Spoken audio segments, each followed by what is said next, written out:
Gênese no lar. Mais um evangelho no coração.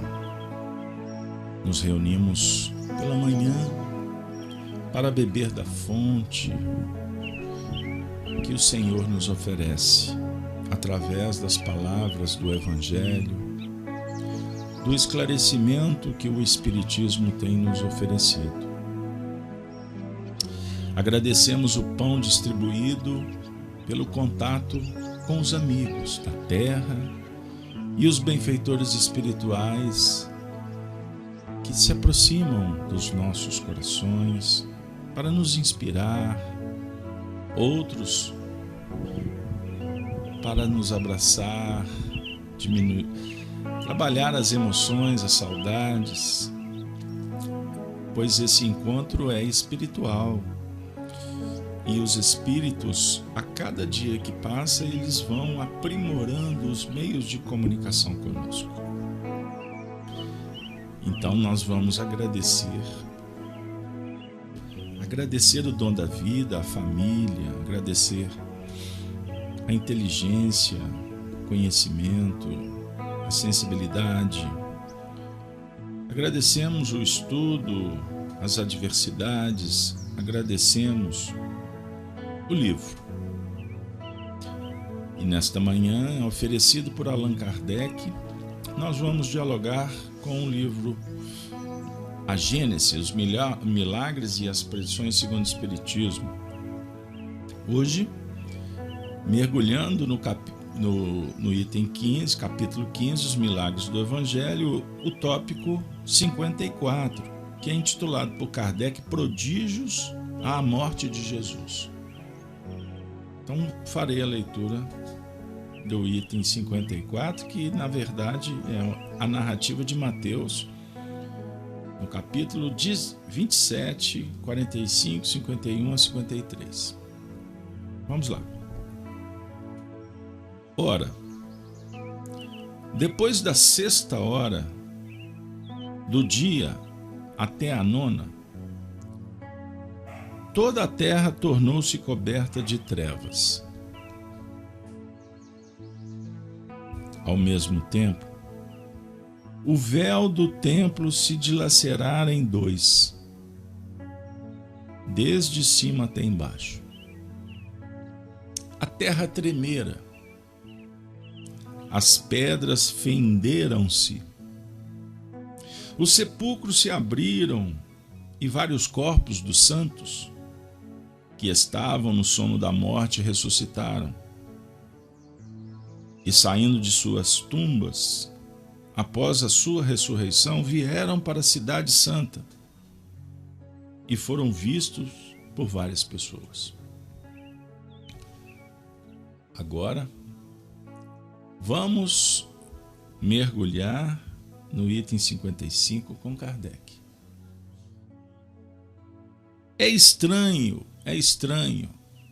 muito estranho que tais prodígios, acontecendo no mesmo momento em que a atenção da cidade estava fixa no sepulcro de Jesus, que era o acontecimento do dia, não tenha sido notado, já que nenhum historiador fez menção dele.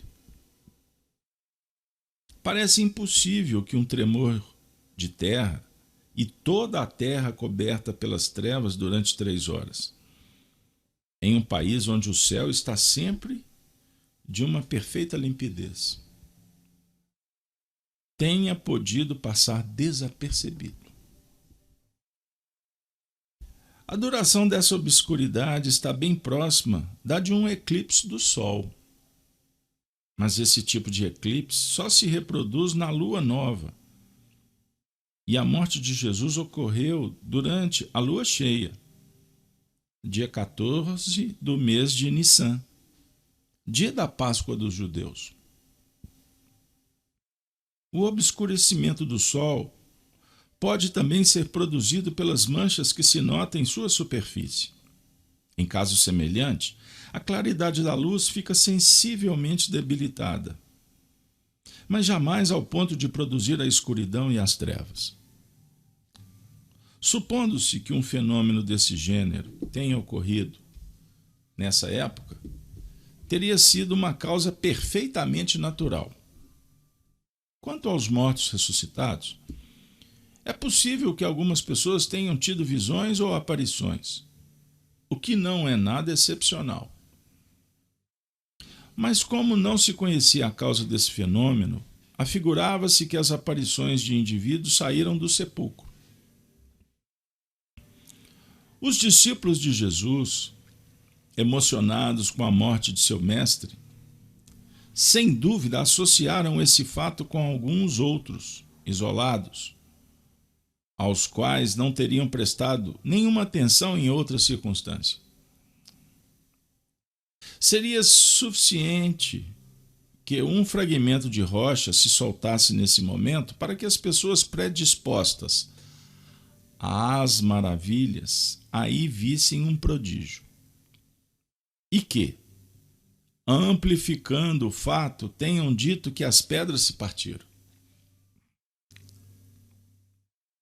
Kardec conclui dizendo: Jesus é grande por suas obras, e não pelos quadros fantásticos, dos quais um entusiasmo pouco esclarecido acreditou vê-lo envolvido. Meus amigos, essa teoria apresentada por Kardec, ela tem um significado muito expressivo. Lida, estudada, com a luz da razão, inspirada, veiculada à intuição, naturalmente nós estaremos sendo chamados para o seguinte conhecimento: que muitas coisas do Evangelho foram tratadas sob o impacto da emoção. É o que ele quer dizer quando os discípulos, emocionados, sensibilizados com a desencarnação de Jesus, atribuíram muitos fenômenos naturais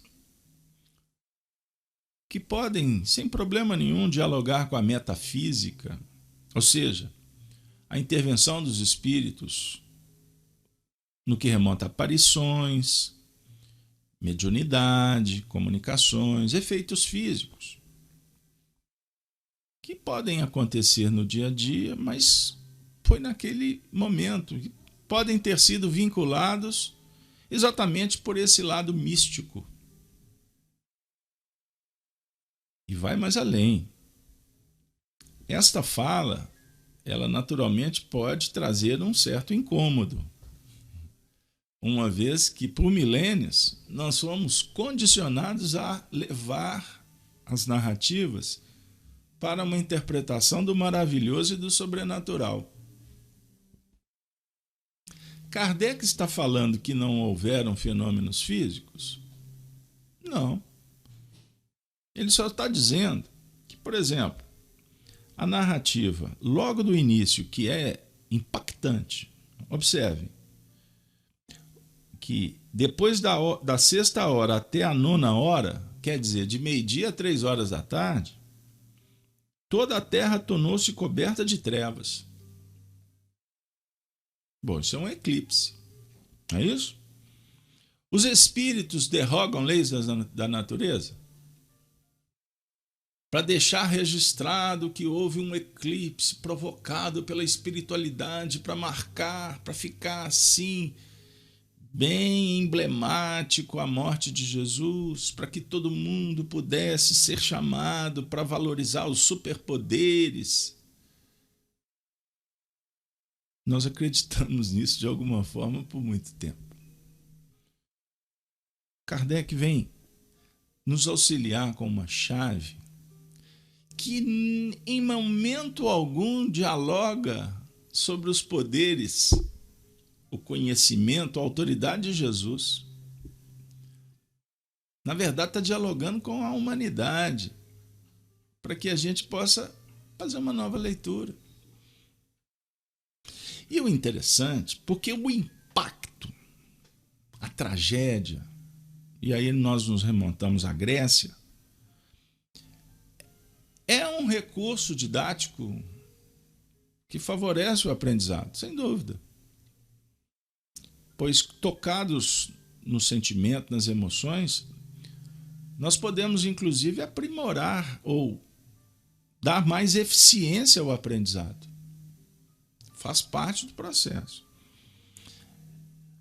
Mas, na verdade, também sugere alguns movimentos que possam ser traduzidos no medo, na angústia, na ansiedade,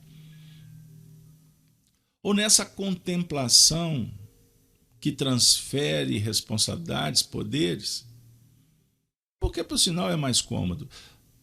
Enfim, qualquer dessas nuances caracteriza a infantilidade psicológica. Olha para vocês verem. Ao mesmo tempo, o véu do templo se dilacerara em dois. O véu, a cortina, rasgou. E é do templo. Tem a narrativa da cortina que rasgou-se na casa de Pilatos. Vocês já viram isso em filme. Desde cima até embaixo, a terra tremer, as pedras fenderam-se, os sepulcros se abriram. Meu Deus, isso é um fenômeno, então, até antes nunca visto. Um abalo geral.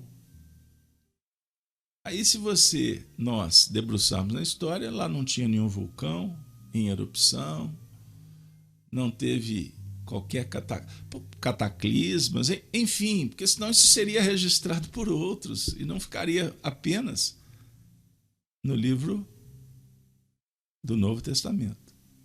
Compreenderam o que Kardec está propondo?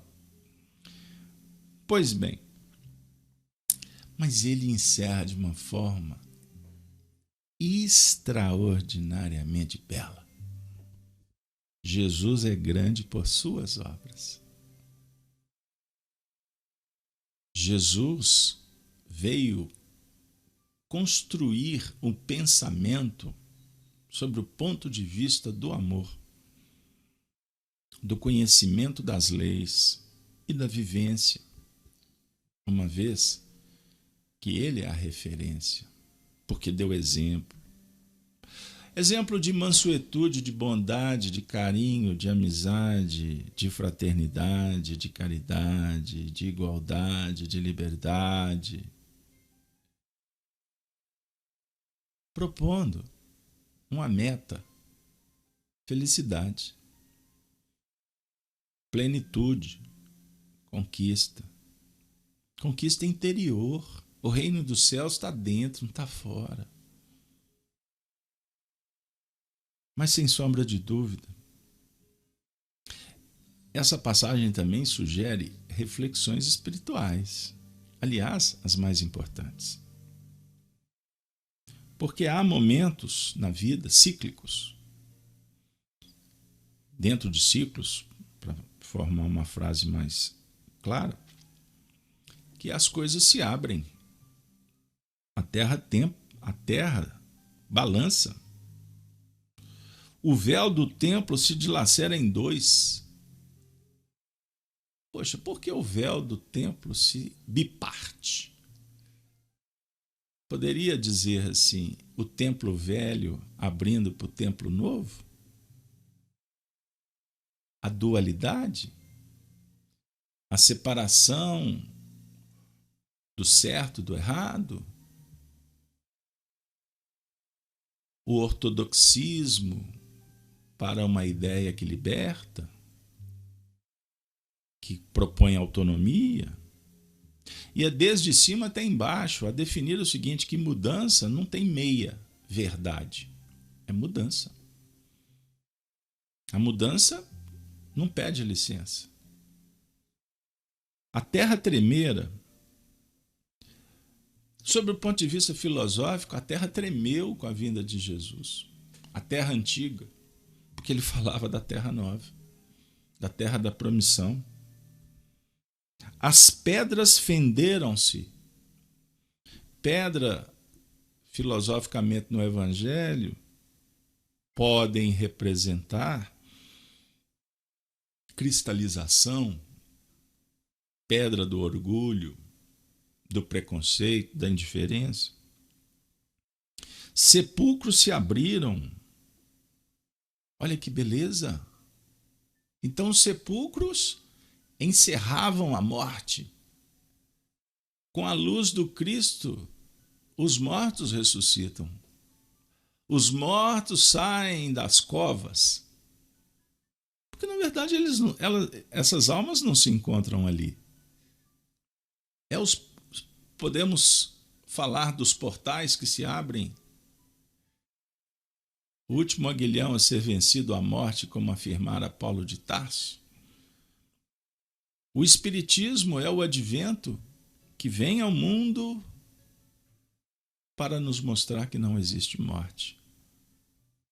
Existe transcendência, superação, possibilidade. Então, desencarnação, passaporte para uma outra estação. Então, para quem observa o viajor, a gente dá adeus. O viajor, ao se aportar em outra estação, ele vai receber acolhimento. Seja bem-vindo, que festa, você chegou. Então, quando a gente tem uma visão limitada, que você não consegue abarcar outra estação, a sensação é de perda, de distanciamento, de morte. E, na verdade, a nossa percepção espiritual com o Espiritismo está nos lançando para que a gente tenha, por exemplo, equipamento para ver a chegada do indivíduo lá. Aí, ao invés de você se entristecer porque ele foi embora, você vai ter na telinha do seu computador, do seu celular, da sua mente, a notícia da festa que está acontecendo para eles que estão chegando. Aí você vai ter oportunidade de ver os convidados, aqueles que também se foram antes. Olha que legal! Aí virtualmente alguém vai dizer assim: que bom que você está nos assistindo. Pessoal, sorria, você está na Bahia. Não, sorria, porque você está sendo filmado e o pessoal que está lá na Terra está vendo a nossa festa. Ô pessoal, olha, pode ser que a internet caia. Então, pessoal, vamos tirar um selfie aqui, vamos mandar para eles, fiquem felizes, hashtag em paz. Caiu a conexão. Não, que pena, a internet. Ai, eu tenho que voltar os olhos para aqueles que estão aqui comigo. Aí você desconecta, porque você não pode ficar conectado com a estação de lá. Você tem que prestar atenção na estação que você se encontra. Os mortos ressuscitaram e, saindo de suas tumbas após a sua ressurreição, vieram para a Cidade Santa. Os mortos que são tratados, que chegam para ser esclarecidos, compreendendo que por desencarnar não significa que tudo muda. Então é necessário que os mortos, os espíritos, ou os encarnados que estão mortos, como você queira, dá para adaptar sim, seremos todos chamados para a Cidade Santa. Jesus está dizendo assim: pessoal, vamos elevar? Vamos para outro nível? Por que a tristeza? Por que a angústia? Por que o medo? Por que ficar vinculando no pântano com sujidades, o lodo? Aliás, o lírio escolhe o pântano e se apresenta como uma das mais belas flores. Não é assim? Então, temos a oportunidade de transmutar, de transferir a nossa maneira de ver para uma estação superior. E estes foram vistos por várias pessoas. Porque quando nós saímos dos escombros, das quedas, o olhar era outro. A dignidade se estabelece. A fé robustece. O indivíduo nunca mais será aquele antes, moribundo, cabisbaixo, iracundo. Não. Ele vai dizer assim: sorria. Jesus é o Senhor. Senhor Jesus, nós precisamos de Ti, então, nesse momento de ressignificação, de uma reavaliação da nossa morada interior. Nós precisamos de compreender o que está acontecendo aqui para promover os ajustes. Eu sou de um mundo em que os antigos diziam assim: que bem-aventurada uma pessoa aciada e organizada. Essa palavra aciada sempre me incomodou. O que é ser aciado? Eu lembro do meu avô lavando louça, ele dizia assim: aciado é aquele que lava um copo até a mão dele ficar passando pelo copo, tendo atrito. Aí ele falava assim: a mão tem que ranger no copo. Aí eu achava aquilo estranho, né? Pois bem, observe que quando a gente faz uma coisa bem feita, quando você sai para organizar, para limpar, a gente não tem uma sensação de bem-estar, de um dever cumprido? Você tirou a poeira, está tudo brilhando, está tudo bonitinho no lugar certo, o ar se modifica, fica oxigenação assim, saturada de coisas boas. Aí assim, puxa vida, eu preciso fazer isso mais. Esta é a sensação quando a gente trabalha cuidando das coisas da alma. Quando a gente resolve um problema, quando você se equilibra, quando você faz aquela respiração cadenciada, se sente preenchido, sensibilizado. A oração é um orvalho e por isso nos reunimos. Por isso, todas as manhãs nós estamos planejando a limpeza da nossa morada interior. O mundo passa por muitas provas. E eu vou contar uma coisa que eu escutei de um espírito hoje pela manhã. Ele dissera com muito carinho: você já falou algumas vezes no Evangelho, no estudo com o seu grupo,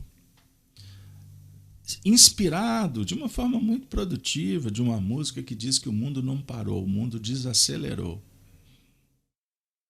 Então eu venho lhe dizer que nós compreendemos que essa afirmativa é verdadeira. O mundo não parou, o mundo desacelerou. Aí ele me perguntou: qual mundo? Aí eu pensei e arrisquei. Eu acho que eu acertei, porque ele fez um sinal de concordância. Eu não sei se ele concordava ou se ele estava me fazendo pensar de novo. Mas os espíritos não nos dão a faca e o queijo.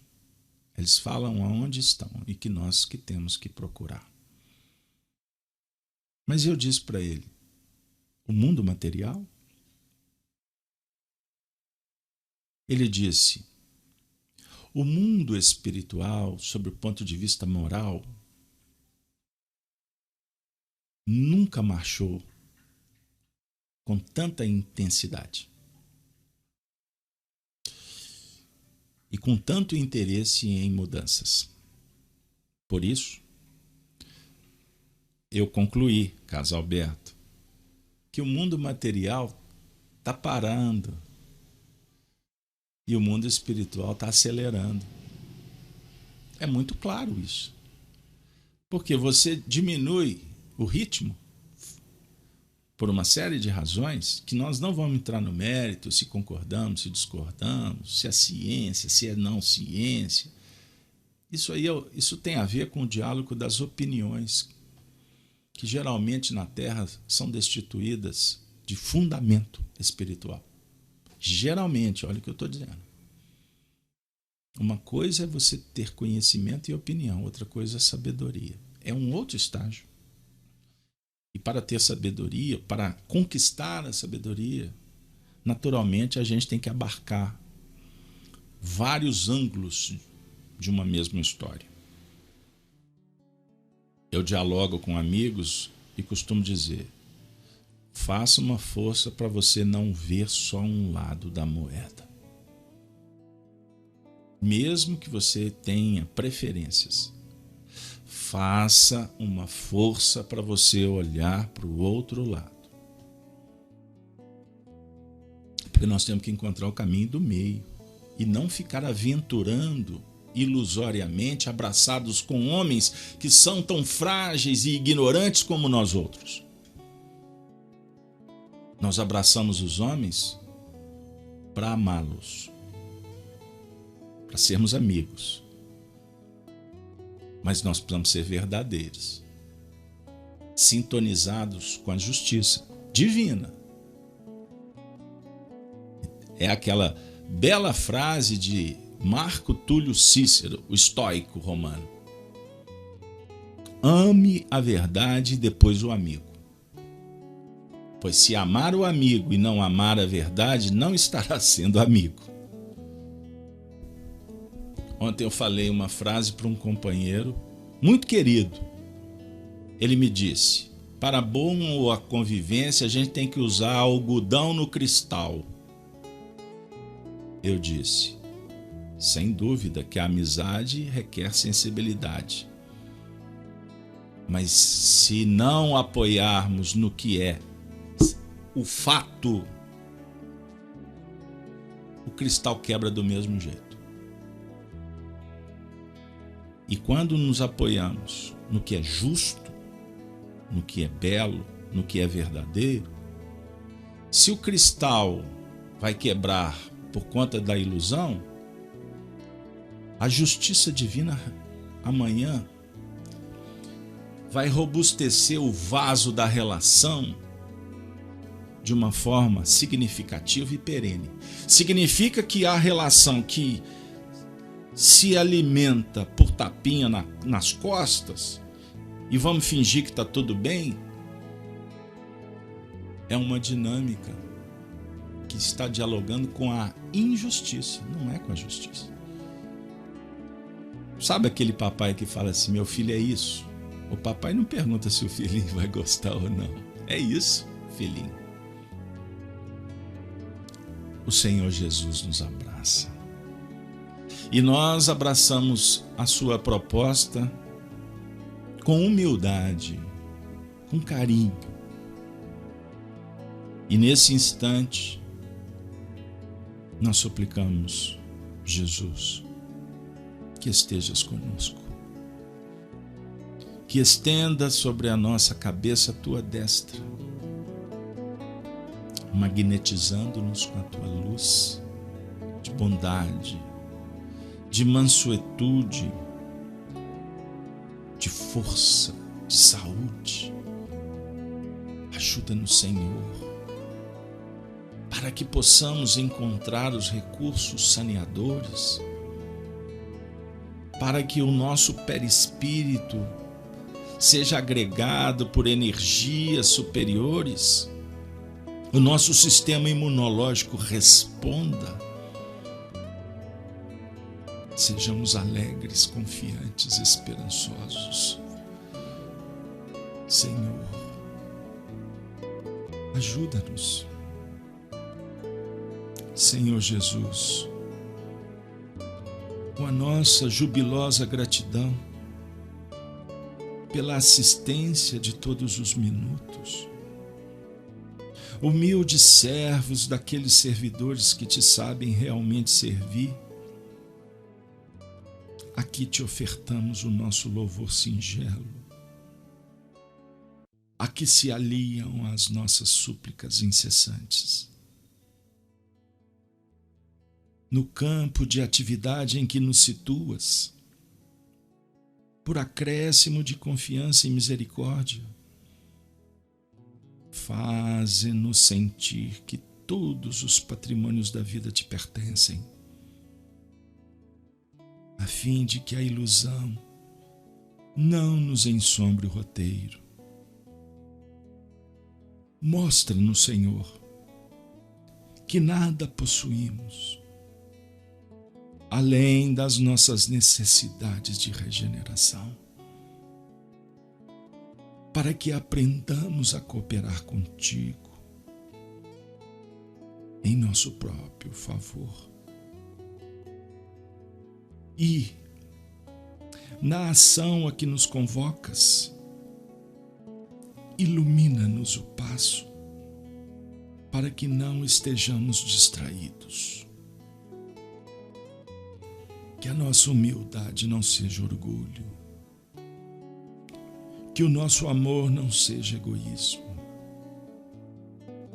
que a nossa fé não seja discórdia,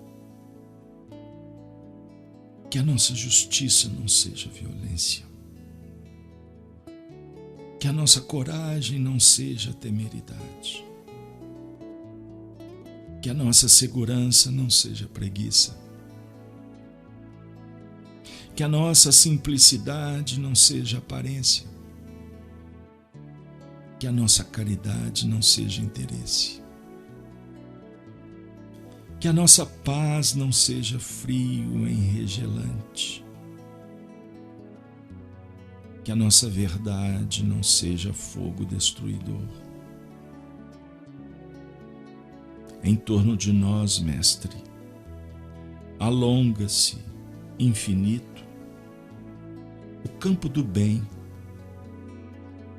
a tua gloriosa vinha de luz, em que te consagras com os homens, pelos homens e para os homens, à construção do reino de Deus. Senhor, dá-nos o privilégio de lutar e sofrer em tua causa, e ensina-nos a conquistar, pelo suor de cada dia, o dom da fidelidade, com a qual estejamos em comunhão contigo em todos os momentos de nossa vida. Assim seja. Emmanuel. Desejamos a todos um dia de paz, de amor com o Senhor, tendo a coragem de enfrentar a dor com os esforços em penhor no ador. Senhor, seja conosco, e que da nossa boca só seja proferidas histórias poéticas do teu sacrosanto amor. Ave Cristo, Ave Cristo, que estas bênçãos envolvam todos que sofrem no planeta Terra, que caminha a passos firmes na direção da regeneração. Confiem, a vitória está mais próxima do que podemos vislumbrar.